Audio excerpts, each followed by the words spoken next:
नमस्कार दोस्तों, एनएस ज्योतिष में आपका फिर से स्वागत है। आज हम बात करेंगे कन्या लग्न यानी कि वर्गो स्टूडेंट का जुलाई 2024 का महीना कैसा रहेगा, ये हम लोग देखेंगे। अगर आपने कन्या लग्न में शनिदेव जब वक्री हो रहे हैं तो उसका प्रभाव आपके जीवन पे क्या पड़ेगा, ये वीडियो आपने नहीं देखा है तो ऊपर दिए हुए आई बटन पर क्लिक करें। देखिए, ये वाला जो भाव होता है इस भाव को लग्न भाव कहते हैं। इस भाव पे अगर 6 नंबर लिखा हुआ है तो ये कन्या लग्न वाले जातकों की पत्रिका है। आइए देखते हैं शुरुआती तौर पे कौन कौन से ग्रह आपके किस किस भाव में बैठे हुए हैं। तो केतु आपके लग्न पे बैठे हुए हैं, शनिदेव आपके 6वें भाव में बैठे हुए हैं, राहु 7वें भाव में बैठे हुए हैं, मंगल और चंद्रमा आपके 8वें भाव में बैठे हुए हैं, गुरु 9वें भाव में बैठे हुए हैं, सूर्य और शुक्र आपके 10वें भाव में बैठे हुए हैं, बुध 11वें भाव में बैठे हुए हैं। देखिए, लग्न पे आपके केतु विराजमान है और गुरु की दृष्टि आपके लग्न पे पड़ रही है और आपके लग्न के जो स्वामी है आपके 11वें भाव में विराजमान है।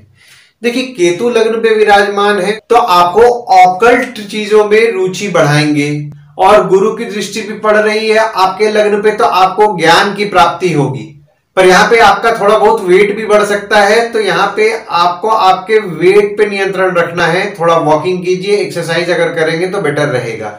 और आपके लग्न के स्वामी आपके 11वें भाव में विराजमान है 29 जून से लेकर के 18 जुलाई तक।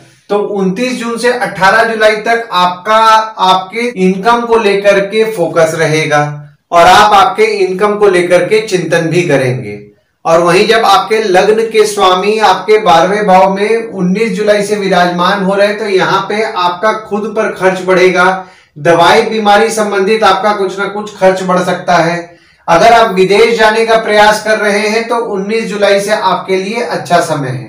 दूसरे भाव में आपके कोई ग्रह नहीं है, पर यहाँ पे देखिए मंगल की दृष्टि आपके दूसरे भाव में पड़ रही है और आपके दूसरे भाव के स्वामी आपके 10वें भाव में विराजमान है। देखिए, दूसरा भाव जो होता है ना, वो होता है आपके वाणी कुटुंब कोष का होता है और दूसरे भाव में मंगल की दृष्टि पड़ रही है 1 जून से लेकर के 11 जुलाई तक। तो आपको आपके परिवार वालों के साथ विवाद में नहीं पड़ना है 1 जून से 11 जुलाई तक। कटु वाणी बोलने से भी आपको बचना है 1 जून से 11 जुलाई तक। और आपके दूसरे भाव के स्वामी आपके 10वें भाव में विराजमान हो रहे हैं 12 जून से लेकर के 6 जुलाई तक। तो यहाँ पे आपके मेहनत से आपके धन की वृद्धि होगी, यानी कि आप जो काम करेंगे ना उससे आपका सेविंग्स होगा। और 12 जून से लेकर के 6 जुलाई तक आपके पैतृक संपत्ति मिलने के योग भी बन रहे हैं। और वहीं जब आपके दूसरे भाव के स्वामी आपके 11वें भाव में 7 जुलाई से लेकर के 30 जुलाई तक विराजमान होंगे। तो यहाँ पे देखिए 7 जुलाई से 30 जुलाई तक ये आपके आमदनी से आपके धन की वृद्धि होगी। और ये जो पीरियड रहेगा ना, आप जो पैसा कमाएंगे वो पैसा आपका टिकेगा भी। पर जब आपके दूसरे भाव के स्वामी आपके 12वें भाव में 31 जुलाई से विराजमान होंगे तो देखिए यहाँ पे आपके खर्च बढ़ने वाले हैं, यानी कि कोई ना कोई अनवांटेड खर्चा आएगा जिसके कारण आपका कुछ सेविंग से पैसा खर्च हो जाए। परिवार के सदस्य अगर विदेश जाने का प्रयास कर रहे हैं तो उनके लिए 31 जुलाई से अच्छा समय है। हो सकता है आप आपके परिवार के साथ कोई विदेश यात्रा जाने का अगर आप प्लान कर रहे हैं ना, तो यहाँ पे ये भी पीरियड आपके लिए अच्छा रहेगा 31 जुलाई से। और अगर आप विदेश संबंधित काम कर रहे हैं जैसे कि इंपोर्ट एक्सपोर्ट हो गया, फॉरेन ट्रेड हो गया या फॉरेन से प्रोजेक्ट्स उठा के काम कर रहे हैं तो भी आपके लाभ के योग बन रहे हैं 31 जुलाई से। तीसरे भाव में आपके कोई ग्रह नहीं है, पर यहाँ पे देखिए मंगल की दृष्टि पड़ रही है 1 जून से और शनि की दृष्टि पड़ रही है 17 जनवरी 2023 से और गुरु की दृष्टि पड़ रही है 1 मई 2024 से। देखिए, तीसरा भाव जो होता है ना वो होता है आपके स्वयं के पराक्रम, धैर्य, छोटे भाई बहन, पड़ोसी, डेली के प्रवास का होता है। और आपके तीसरे भाव के जो स्वामी है आपके 8वें भाव में विराजमान है 1 जून से 11 जुलाई तक। तो देखिए यहाँ पे आपके पराक्रम में आप कभी कभी कमी महसूस करेंगे, पर मंगल के घर में ही मंगल विराजमान है और यहाँ पे देखिए आपकी जो दृष्टि डाल रहे हैं वो भी मंगल के घर में ही डाल रहे हैं। तो यहाँ पे आपके पराक्रम को बढ़ाएंगे, पर कभी कभी आप आपके पराक्रम में कमी महसूस करेंगे। और शनिदेव भी वक्री हो जा रहे हैं 29 जून से लेकर के 15 नवंबर तक। तो यहाँ पे थोड़ा बहुत आपके पराक्रम में, जैसा कि मैं आपको बताया, थोड़ा बहुत कमी महसूस करेंगे। पर यहाँ पे देखिए गुरु की दृष्टि पड़ रही है तो चीजों को बैलेंस करने का प्रयास करेंगे गुरुदेव। छोटे भाई बहन, पड़ोसी से आपके विवाद होने के योग बन रहे हैं। विवाद से बचे, मनमुटाव से बचे। हालांकि जैसा कि मैंने आपको बताया गुरुदेव आपके रिश्तों में बैलेंस लाने का प्रयास कर रहे हैं, तो यहाँ पे रिश्तों में कुछ ना कुछ बैलेंस होएगा, पर तब भी विवाद होने के और मनमुटाव होने के योग बन रहे हैं। तो विवाद और मनमुटाव से बचें। और आपके छोटे भाई बहन जो हैं उनकी थोड़ी बहुत तबीयत बिगड़ सकती है 1 जून से 11 जुलाई तक। और वहीं जब आपके तीसरे भाव के स्वामी आपके नवम भाव में 12 जुलाई से विराजमान होंगे तो देखिए यहाँ पे आप कोई भाग दौड़ अगर कर रहे हैं ना तो आपका भाग्य आपका अच्छा साथ देगा, यानी कि वो जो भाग दौड़ रहेगा आपके लिए फलदायी रहेगा। धर्म से आपका धाड़स बढ़ेगा और जो काम के लिए आप भाग दौड़ करेंगे उसमें आपको सक्सेस भी अच्छा मिलेगा। चौथे भाव में आपके कोई ग्रह नहीं है, पर यहाँ पे देखिए मंगल की दृष्टि पड़ रही है 12 जुलाई से, और आपके चौथे भाव के जो स्वामी है आपके नवम भाव में विराजमान है। देखिए चौथा भाव जो होता है ना वो होता है आपके सुख, माता, घर, वाहन का होता है। तो चौथे भाव में आपके मंगल की दृष्टि पड़ रही है 12 जुलाई से, तो यहाँ पे माता के साथ आपके विवाद से आपको बचना है। विवाद होने के योग बन रहे हैं तो विवाद से बचें। और आपके चौथे भाव के स्वामी आपके नवम भाव में विराजमान हो रहे हैं 1 मई 2024 से 14 मई 2025 तक। हालांकि देखिए यहाँ पे आपके जब नवम भाव में गुरुदेव विराजमान हुए तो अस्त हो गए थे, पर यहाँ पे 4 जून से आपको गुरु का फल मिलेगा। तो यहाँ पर अगर घर वाहन लेने का सोच रहे हैं तो आपका नसीब आपका अच्छा साथ देगा। पांचवें भाव में आपके कोई ग्रह नहीं है, पर यहाँ पे देखिए गुरु की दृष्टि आपके पांचवें भाव में पड़ रही है और आपके पांचवें भाव के स्वामी आपके छठवें भाव में विराजमान हो रहे हैं। देखिए पांचवा भाव जो होता है ना वो होता है आपके संतति, प्रेम, पढ़ाई, साधना का होता है। तो अभी हम लोग थोड़ा सा पीछे जाते हैं। देखिए शनिदेव जो है ना आपके पांचवें भाव से छठवें भाव में 17 जनवरी 2023 से विराजमान हुए। तो जो स्टूडेंट्स हैं उनके पढ़ाई में उनको दिक्कतों का सामना करना पड़ रहा होगा, पढ़ाई समझ में नहीं आ रहा होगा और आप आसानी से कुछ सीख भी नहीं पा रहे होंगे। पर यहाँ पे देखिए गुरु की दृष्टि भी पड़ने लगी 1 मई 2024 से। हालांकि देखिए इसका फल आपको ज्यादा 4 जून से देखने मिलेगा। तो 4 जून से स्टूडेंट्स के पढ़ाई में देखिए अड़चने तो रहेंगी, पर पढ़ाई करने में वे अगर मेहनत करेंगे तो उनको रिजल्ट अच्छा मिलने वाला है। वहीं प्रेम संबंध में आपको डिप्लोमेटिकली हैंडल करना पड़ रहा था आपके प्रेमी या प्रेमिका को, तो यहाँ पे प्रेमी या प्रेमिका को आपको डिप्लोमेटिकली, तो देखिए यहाँ पे अभी भी आपको थोड़ा बहुत हैंडल करना पड़ेगा, क्योंकि यहाँ पे अगर आप कुछ भी अगर आप बोलेंगे तो आपके बात को नेगेटिव वे में लेंगे और आपके साथ कहीं ना कहीं डिफरेंसेस क्रिएट हो सकता है। पर देखिए गुरु की दृष्टि पड़ रही है तो यहाँ पे आपके संबंध में मजबूती लाएंगे। पर तब भी मैं यही बोलूंगा थोड़ा सा सोच समझ करके बात करें। वहीं आपके संतति जो होते हैं यानी कि आपके बच्चे होते हैं उनके साथ भी थोड़ा डिप्लोमेटिकली हैंडल करें, तरीका से उनको बोले तो यहाँ पे आपका बात वो सुनेंगे। और छठवें भाव में आपके शनिदेव विराजमान हो रहे हैं और शनि अपने राशि में ही बैठ के विपरीत राज्यों का निर्माण कर रहे हैं। देखिए छठवां भाव जो होता है ना वो होता है आपके रोग, ऋण, शत्रु, मामा मौसी का होता है। और छठवें भाव में आपके शनिदेव विराजमान हुए 17 जनवरी 2023 से और 29 मार्च 2025 तक विराजमान रहेंगे। और अब शनिदेव वक्री भी हो रहे हैं 29 जून से लेकर के 15 नवंबर तक। तो देखिए यहाँ पे अगर आपके कोई कोर्ट कचहरी चल रहा है तो उस पर आपका खर्च जरूर बढ़ेगा, पर खर्च बढ़ाएंगे शनिदेव, पर आपके कोर्ट कचहरी के मामले को नियंत्रण में लाएंगे। वहीं आपके शत्रु या कॉम्पिटिटर पे आपका कुछ ना कुछ खर्च बढ़ेगा, पर यहाँ पे जो आपका खर्च बढ़ेगा उससे आपको लाभ ही होगा, यानी कि आपके शत्रु या कॉम्पिटिटर पे आप नियंत्रण पाएंगे। सातवें भाव में आपके राहु विराजमान हो रहे हैं और आपके सातवें भाव के स्वामी आपके नवम भाव में विराजमान है। देखिए सातवां भाव जो होता है ना वो होता है आपके स्पाउस, भागीदार का होता है। तो देखिए अभी थोड़ा पीछे जाते हैं। 30 अक्टूबर 2023 से राहु आपके सातवें भाव में विराजमान हुए। तो देखिए 30 अक्टूबर 2023 से आपकी स्पाउस हो गए या फिर अगर आप कोई काम भागीदारी में कर रहे हैं यानी कि आपके भागीदार हो गए, उनके स्वभाव में थोड़ा जिद बढ़ेगा।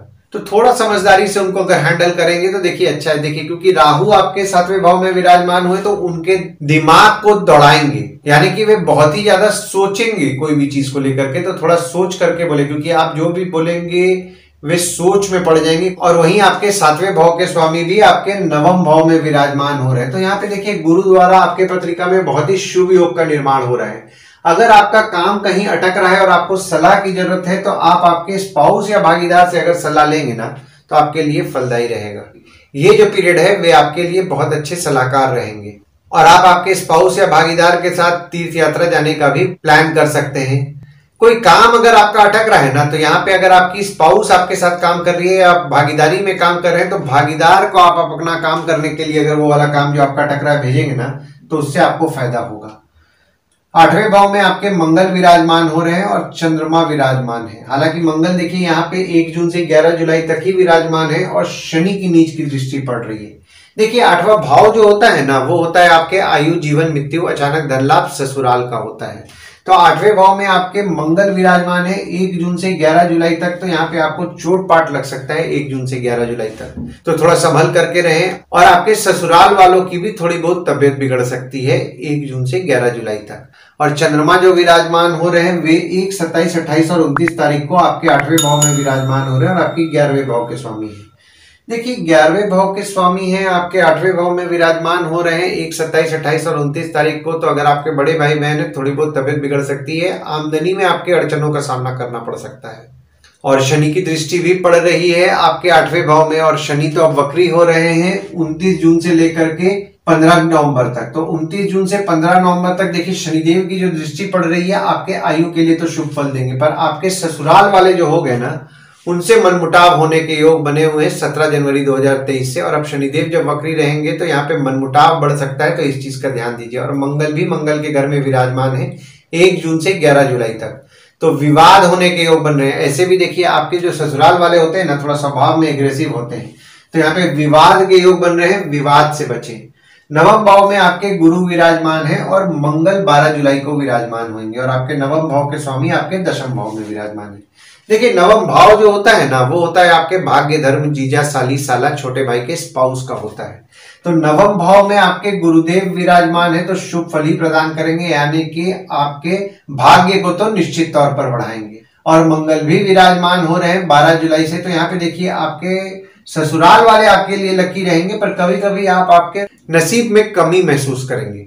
और गुरु आपके नवम भाव में विराजमान है 1 मई 2024 से और 14 मई 2025 तक विराजमान है। तो यहाँ पे आपके जीजा, साली, साला हो गए, छोटे भाई के स्पाउस हो गए, उनके साथ आपके मतभेद हो सकते हैं और विवाद भी 12 जुलाई से हो सकता है। तो यहाँ पे विवाद और मतभेद से आपको बचना है। और आपके नवम भाव के स्वामी आपके दशम भाव में विराजमान है, तो यहाँ पे आपके बॉस और पिता आपके लिए भाग्यशाली रहेंगे। बॉस का आपको सपोर्ट अच्छा मिलेगा। ये जो पीरियड आपका रहेगा ना 12 जून से 6 जुलाई तक, तो आपका भाग्य भी आपका अच्छा साथ देगा, पर यहाँ पे आपको काम करना पड़ेगा। अगर आप काम नहीं करेंगे तो आपका भाग्य नहीं साथ देगा। और वहीं जब आपके नवम भाव के स्वामी आपके 11वें भाव में 7 जुलाई से विराजमान होंगे, तो आपके पहचान वाले दोस्त हो गए, मित्र हो गए, कम्युनिकेशन जो होता है, कम्युनिकेशन में आपका नसीब आपका अच्छा साथ देने वाला है। यानी कि आपके दोस्तों द्वारा आपका भाग्य उदय होगा, आपके दोस्तों द्वारा आपके कुछ काम मिले जिससे कि आपको लाभ हो। कम्युनिकेशन जो होगा, कम्युनिकेशन आपके लिए ये जो पीरियड रहेगा 7 जुलाई से 30 जुलाई तक आपके लिए फलदायी रहेगा। कम्युनिकेशन से आपके लाभ होगा। और जब आपके नवम भाव के स्वामी आपके 12वें भाव में 31 जुलाई से विराजमान होंगे, तो देखिए यहाँ पे 31 जुलाई से धार्मिक कार्यों को लेकर के आपका खर्च बढ़ सकता है और काम में आपके कुछ ना कुछ बाधाएं भी उत्पन्न हो सकती है। पर यहाँ पे जो भी लोग विदेश जाने का प्रयास कर रहे हैं ना, उनके लिए उनका भाग्य अच्छा साथ देने वाला है 31 जुलाई से। देखिए एक तो आपके बुध आ रहे हैं लग्न के स्वामी, जिससे कि आपके विदेश जाने के योग बन रहे हैं। और अब आपके नवम भाव के स्वामी भी आपके 12वें भाव में 31 जुलाई से विराजमान हो रहे हैं, तो यहाँ पे विदेश जाने के बहुत ही प्रबल योग आपके बन रहे हैं। दशम भाव में आपके सूर्य विराजमान है और शुक्र विराजमान है, और आपके दशम भाव के जो स्वामी हैं आपके 11वें भाव में विराजमान है।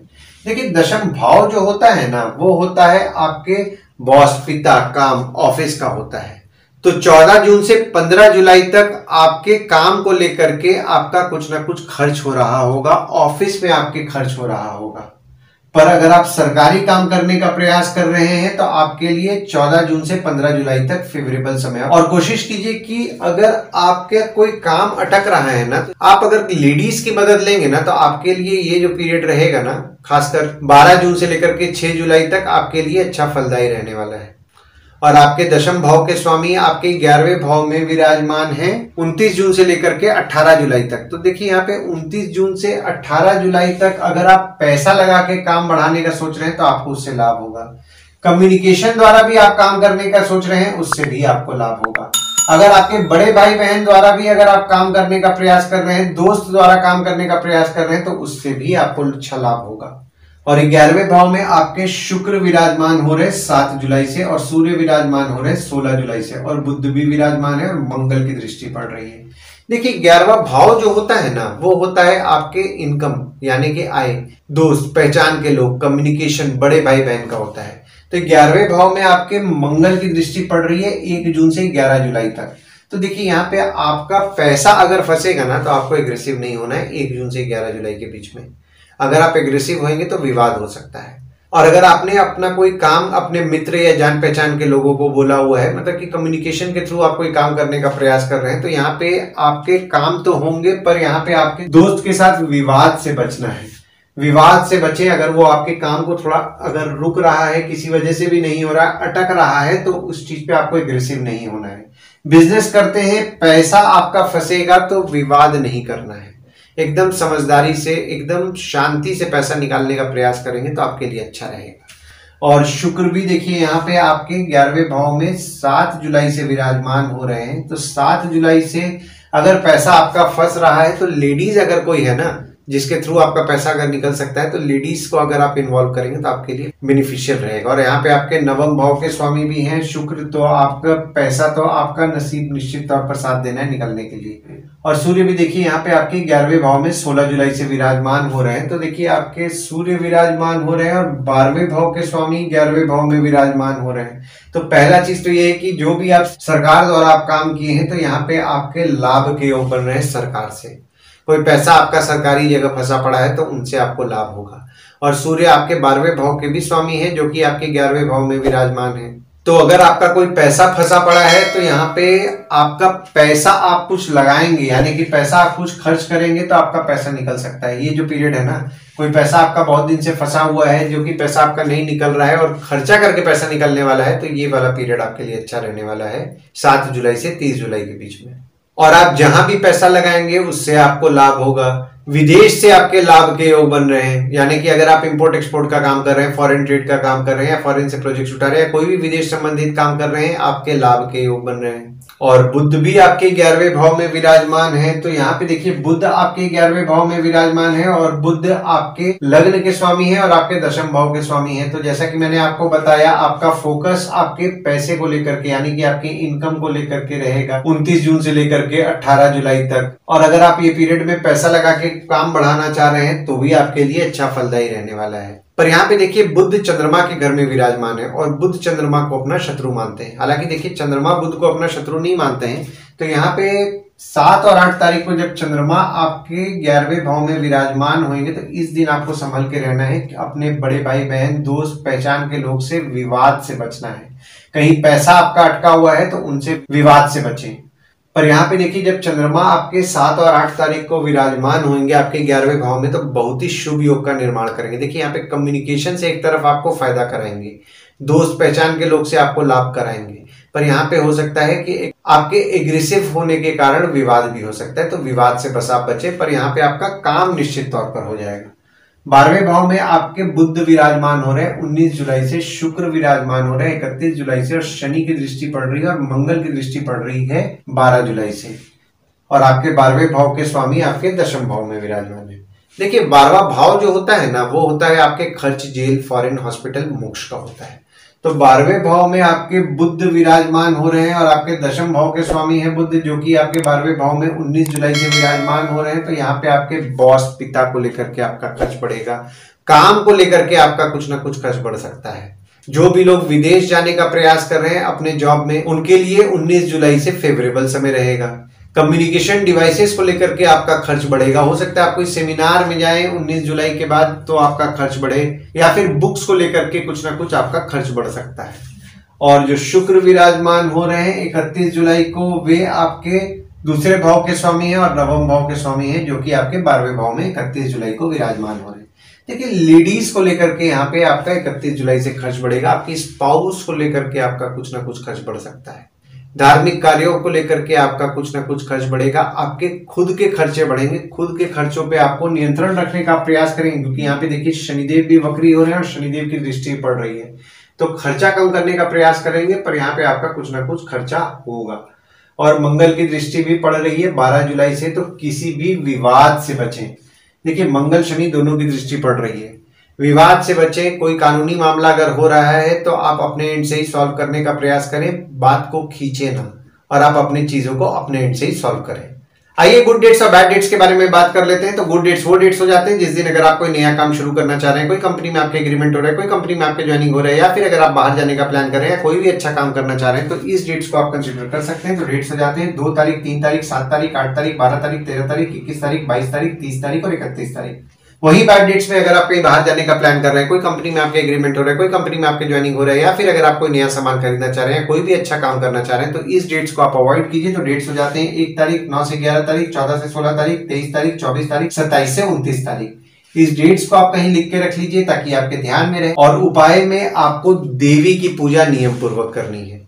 अर्गला स्तोत्रम का शुक्रवार के दिन पाठ करें। शुक्रवार के दिन कोई भी देवी के मंदिर अगर आप जाएंगे तो आपको अच्छा लाभ होगा। और अगर आप साईं बाबा या दत्त भगवान की पूजा कर रहे हैं, गुरुवार के दिन साईं मंदिर या दत्त मंदिर जा रहे हैं तो आपको अच्छा लाभ होगा। और मंगलवार के दिन हनुमान मंदिर या गणपति मंदिर नियम पूर्वक जाएं।